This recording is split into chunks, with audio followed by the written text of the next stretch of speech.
Some betrayals come from strangers, but the deepest cuts come from the people you trust with your life. I never imagined my own brother would be the one to destroy mine.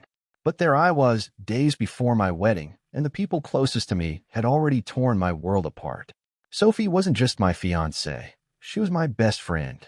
We met 4 years ago at a party neither of us wanted to go to.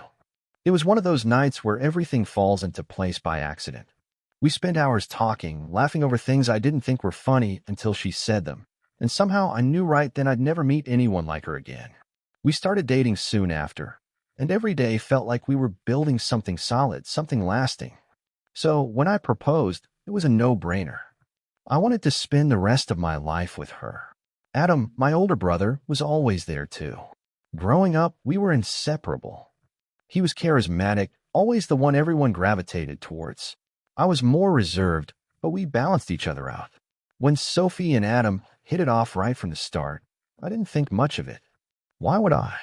My brother was charming, and Sophie, with her easygoing nature, seemed to get along with everyone. They'd share inside jokes, laugh about things I didn't quite get, but I brushed it off. I trusted both of them. I mean, what's better than the two people you love most getting along? Looking back, maybe I was naive. There were signs I ignored, little things. Like the time Sophie mentioned meeting Adam for coffee without telling me beforehand. She said they were just talking about wedding plans, and I believed her. Or how Adam started showing up at our place more often, staying late even when I was exhausted from work. At the time, I was just happy they were close.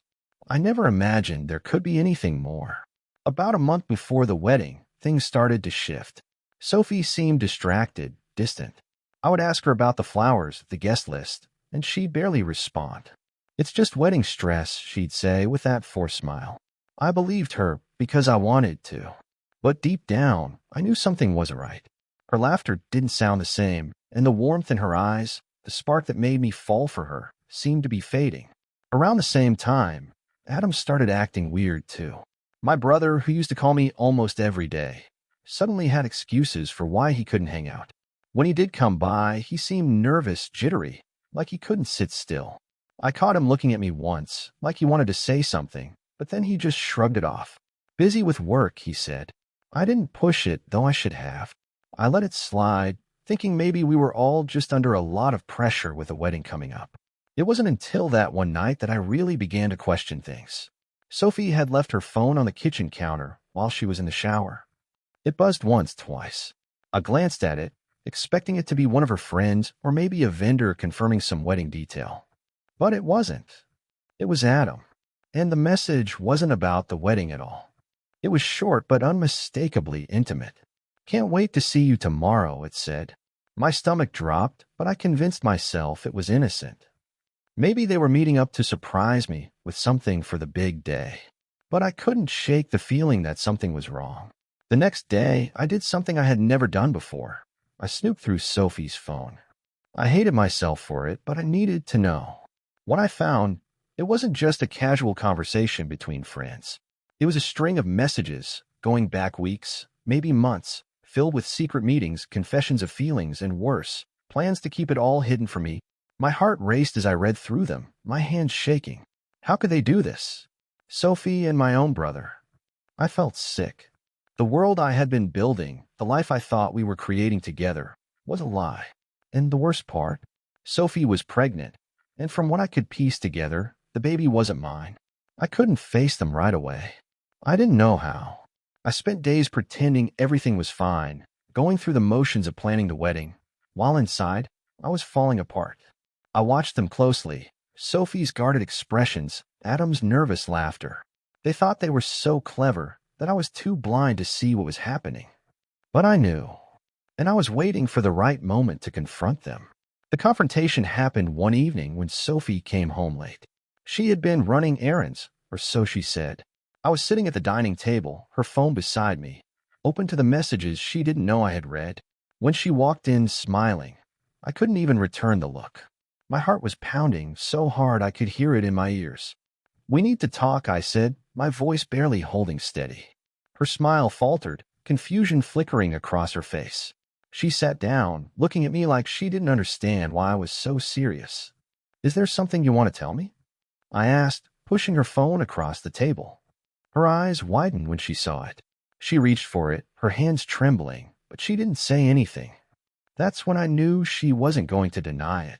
The silence stretched between us, thick and heavy. I asked her again, "How long has this been going on?" This time, she broke down. Tears spilled from her eyes as she stammered through an apology, telling me how it was all a mistake, how she didn't mean for it to happen.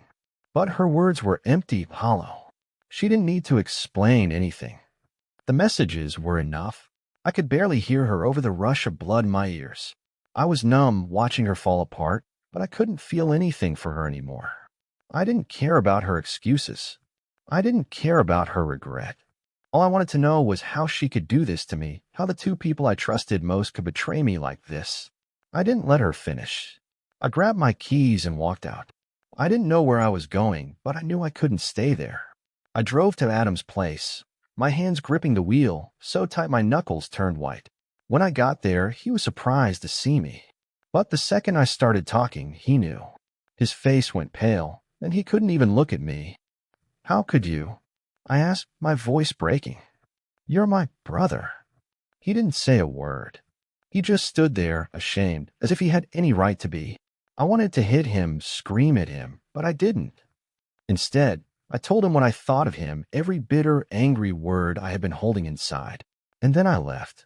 I didn't want to hear his apologies, didn't want to hear anything he had to say. They were both dead to me. The next day, I called off the wedding. I told my parents everything, and the fallout was worse than I could have imagined. They begged me to forgive Adam, to try and move past it, but I couldn't. I told them all to stay out of my life. I was done. After I walked out on them, I felt a strange sense of freedom, but it was tangled with pain. The first few days were the hardest. I didn't know where to go, who to talk to. I ended up renting a small apartment on the other side of town, far from the places that reminded me of them. At night, I'd lie awake, staring at the ceiling, trying to make sense of it all. How could Sophie and Adam betray me like that? The two people I loved most in this world. It felt like a nightmare I couldn't wake up from. I stopped answering my family's calls. My parents left voicemail after voicemail, asking me to come home to talk it out. They didn't get it. Family is everything, they said.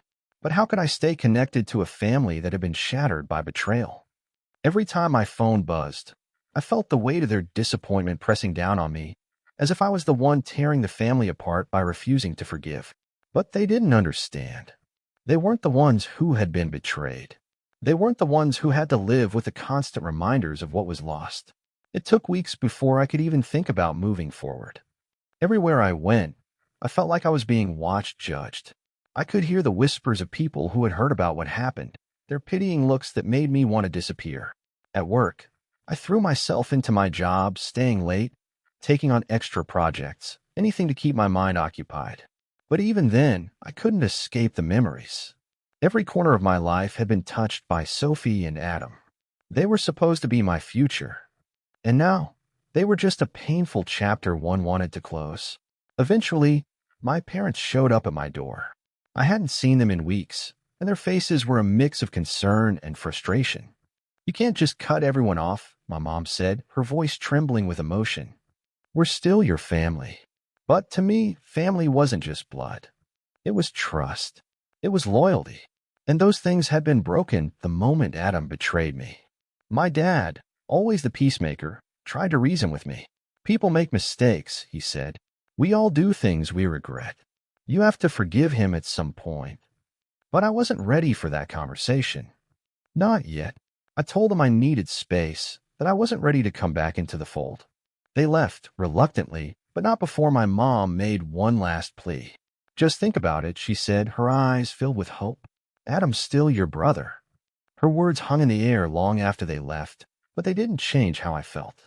Forgiveness wasn't something I could give just because they wanted it. It was something I had to come to on my own terms, and I wasn't there yet. Maybe I never would be. As time passed, the pain dulled, but it never fully went away. I started to rebuild my life, piece by piece, finding new routines, new places to go, new people to talk to. But the shadows of what happened were always there, lurking in the background. I thought about therapy, about trying to make sense of the betrayal, but part of me didn't want to relive it. I didn't want to dissect every moment, every lie. I just wanted to forget. But forgetting wasn't easy. And forgiving, that seemed impossible. Could you forgive someone who betrayed you like that? Would you be able to move on and pretend everything was fine? Or would you do what I did, walk away, and never look back? Enjoyed the story? Don't forget to subscribe and turn on notifications so you never miss new content. Share your thoughts and ideas in the comments. I'd love to hear what you think and what you'd like to see next. And if you want to keep watching more videos like this one, just click on the next video. See you there.